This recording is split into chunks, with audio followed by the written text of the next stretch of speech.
ជាជនថៃឥឡូវកំពុងតែខឹងសម្បានឹងនាយករដ្ឋមន្ត្រីខ្លួនឯងខ្លាំងមែនតើបងប្អូនចាខឹងសម្បាខ្លាំងមែនតើសើថាអូបើសិនជាទៅដល់ថៃវិញភ្លាមណាបើសិនជាចាប់ហែកសាច់លោកអនុទីននឹងបានណាគឺចាប់ហែកងំគ្នាចាប់ហែកម្នាក់មកចំណិតខ្វាយយកហ្មងបងប្អូនចាខឹងត្រង់ថាអញ្ចឹងលោកអនុទីននឹងឥឡូវកំពុងតែមកចុះកិច្ចព្រមព្រៀងជាមួយនឹងខ្មែរយល់ទេបងប្អូនចាហើយឥឡូវហ្នឹងគេនាំគ្នាចោទប្រកាន់ទៅនាយករដ្ឋមន្ត្រីខ្លួនឯងនឹងថាអញ្ចឹងលោកអនុទីននឹងជាជនក្បត់ជាតិហ្នឹងឯងថាក្បត់ជាតិហើយលោកអនុទីននឹងបានធ្វើឲ្យថៃក៏ដូចជាប្រទេសថៃទាំងមូលហ្នឹងគឺអាម៉ាស់មុខខ្លាំងមែនតើនៅលើឆាកអន្តរជាតិណាបងប្អូនអូយចង់និយាយថាឥឡូវហ្នឹងកំពុងតែខឹងគ្នាសោកថាស៊ីសាច់ហត់ឈាមគ្នាបងប្អូនហើយរដងហ្នឹងបងប្អូននឹងស្រាប់ឲ្យពួកសៀមហ្នឹងល្បិចកិច្ចកលច្រើនណាស់ចាមកប្រជុំមកអីចឹងណាចង់ទៅប្រជុំក៏ចង់អត់ចង់ទៅក៏អត់ចង់ទៅបើចង់ទៅក៏ទៅបើអត់ចង់ទៅក៏លុបចោលចឹងទៅហើយរបៀបថាអូប្រវល់ក្បាលគេបានគ្រប់សពហ្នឹងហើយនិយាយពីថាល្បិចកិច្ចកលឡើងគ្រប់សពហ្មងបកកែរហណាបងប្អូនប៉ុន្តែម្ដងនេះជាមួយនឹងលោកត្រាំទៅមិនរួចគ្នាខំយកលេសខាងព្រះមហាក្សត្រីនឹងសោយទីបង្គត់ដែរឥឡូវនឹងអត់បានទៅទេសំលុបកិច្ចប្រជុំចុះហត្ថលេខាចុះកិច្ចអប្រងព្រៀងជាមួយនឹងកម្ពុជាចឹងណាបងប្អូនដល់ពេលឲ្យលោកត្រាំនោះគាត់ខំជីពីអាមេរិកមកដល់ម៉ាឡេស៊ីនឹងមិនដឹងថាប្រហែលម៉ោងទេបងប្អូនចាប្រហែលជាចូលច្រើនម៉ោងរបស់គាត់ដែរហើយដល់ពេលគាត់និយាយថាចង់អាណាងាប់ក៏ងាប់ទៅសំខាន់ហែងត្រូវតែមកចុះកិច្ចប្រងព្រៀង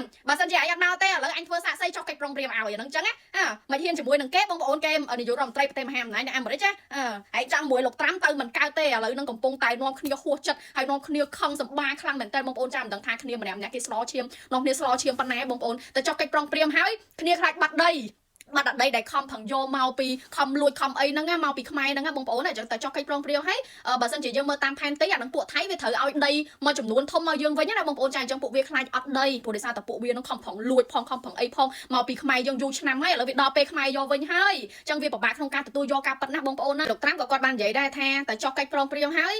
យវីរៈកងទ័ព18នាក់របស់ខ្មែរហ្នឹងត្រូវតែត្រឡប់មកវិញត្រូវតែបញ្ជូនមកខ្មែរវិញហើយមុននឹងបញ្ជូនហ្នឹងត្រូវតែតាមដានមើលសភាពការក៏ដូចជាពិនិត្យជំងឺអីចឹងណាណែពិនិត្យសុខភាពថាតើមានអីខុសប្រក្រតីអត់ហើយតើបញ្ជូនគេចេញមកខ្វះលិចខ្វះកើតឬមួយក៏បាត់កន្លែងនេះកន្លែងនោះហើយដឹងមានរឿងហើយអញប្រាប់ហើយណាអត់មានធ្វើកន្លែងខេះទេចង់ល្បិចចង់អីរដងធ្លាប់តែប្រវល់ក្បាលគេបានម្ដងនេះជាមួយលោកត្រាំលោកត្រាំមនុស្សគាត់មួយដឹងមួយពីរដឹងពីរហើយអត់មានរឿងលេងសើចបានទេខំជាយន្តហោះមកធ្វើសាកសីមិនឥឡូវនឹងចង់ស្អីគេមកប្រវល់ក្បាលលោកត្រាំមិនកើតចង់យល់លេសអីលោកត្រាំថាអាណាងាប់ក៏ងាប់ទៅអាអ្នកនៅហ្នឹងឲ្យវាធ្វើបុណ្យសពធ្វើអីទៅសំខាន់ហើយនាយករដ្ឋមន្ត្រីហើយមកចុះហត្ថលេខាជាមួយអញខំជាយន្តហោះមកពីណាមកពីណីហើយមកធ្វើកន្លែងខេះជាមួយអញអញ្ចឹងអាហ្នឹងវាអញ្ចឹងណាបងប្អូនតេតិននឹងការចុះហត្ថលេខាលើកិច្ចព្រមព្រៀងសន្តិភាពជាមួយនឹងកម្ពុជានៅចំពោះមុខសហរដ្ឋអាមេរិកនិងម៉ាឡេស៊ីហ្នឹងគឺចប់រួចរាល់ហើយមានការគោរពតាមលក្ខខណ្ឌគ្នាទៅវិញទៅមកទៀតណាបងប្អូនគោរពលក្ខខណ្ឌគ្នាទៅវិញទៅមកប្រទេសថៃនឹងប្រគល់ទាហាន18រូបដែលកំពុងតែឃុំខ្លួននេះត្រូវតែបញ្ជូនមកកម្ពុជាវិញដោយថៃនឹងត្រូវតែរៀបចំឲ្យមានការពិនិត្យសុខភាពពួកគេត្រឹមត្រូវផងដែរអញ្ចឹងបើសិនជាបាត់អីត្រង់កន្លែងណាមួយនៅលើរាងកាយរបស់ពួកគាត់ណាដូចជាបាត់អីមួយយ៉ាងអីចឹងហែងត្រូវតែទទួលខុសត្រូវពួកឯងចាប់យកគេទៅណាចង់និយាយថាគេទៅទាំងមូលប៉ុន្តែបញ្ជូនគេមកតែគេមានជំងឺអីឬមួយក៏បាត់អីមួយយ៉ាងនៅលើខ្លួនគេហែងត្រូវតែទទួលខុសត្រូវហើយអនុទិននាយករដ្ឋមន្ត្រីថៃនឹងវាបាននិយាយថាចេះប្រទេសថៃនឹងគឺមិនចង់ធ្វើជាសត្រូវជាមួយនឹងប្រទេសណាទេអញ្ចឹងណាហើយបើសិនបាននៅជុំវិញប្រទេសថៃពោពេញទៅដោយសត្រូវគ្រប់ទិសអញ្ចឹងវានឹងធ្វើឲ្យប៉ះពាល់ដល់ពាណិជ្ជកម្មសេដ្ឋកិច្ចសន្តិសុខនិងកិច្ចសហប្រតិបត្តិការរបស់ថៃហើយនៅក្នុងចំណោមប្រទេសនឹងនៅក្នុងតំបន់ជាក់ជាមិនខានអានឹងអ្វីដែលលោកអនុទិននាយករដ្ឋមន្ត្រីថៃគេបាននិយាយអញ្ចឹងណាបងប្អូនចាប៉ុន្តែហែងអីគេសតើអត់ចង់ធ្វើសត្រូវជាមួយនឹងប្រទេសណាហើយបើសិនជាហែងអត់មកចុះកិច្ចព្រមព្រៀងនឹងក៏ហែងនិយាយពាក្យនឹងអត់បានដែរណាហើយអត់ចង់ធ្វើសត្រូវអីនៅមិននៅហែងយល់លេសនេះលេសនោះបងប្អូនបើសិនជាវាយកអាលេសដែរមហាក្សត្រីសោយទីបង្គត់នឹងបើសិនជាវាអត់បានមកចុះហត្ថលេខ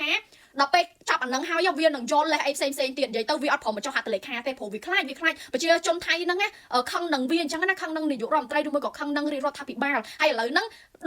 ដូចដែលវាខ្លាចមែនប្រជាជនថៃឥឡូវកំពុងតែខឹងសម្បាជាមួយនឹងវាខ្លាំងមែនតើហើយនាំគ្នាចោទថារដ្ឋាភិបាលនេះជាជនក្បត់ជាតិធ្វើឲ្យប្រទេសថៃនឹងអាម៉ាស់មុខណាស់លើឆាកអន្តរជាតិអញ្ចឹងណាបងប្អូនអញ្ចឹងបានពួកវាខំប្រឹងយល់លេសនេះលេសនោះប៉ុន្តែចង់ក្រោយលេសមិនកើតលេសជាមួយនឹងលោកត្រាំមិនកើតគាត់ខំប្រឹងជីយន្តហោះមកពីនេះមកពីអាមេរិកមកដល់ម៉ាឡេស៊ីនេះមិនដឹងថាប្រហែលម៉ោងគាត់ខំប្រឹងឆ្លៀតពេលវេលារបស់គាត់ណាហើយនាយករដ្ឋមន្ត្រីពេលវេលាគេមានតម្លៃណាបងប្អូនហែងស្អីណាចង់មកប្រវល់ក្បាលគេមិនលោកត្រាំមួយដឹងមួយពីរដឹងពីរហើយ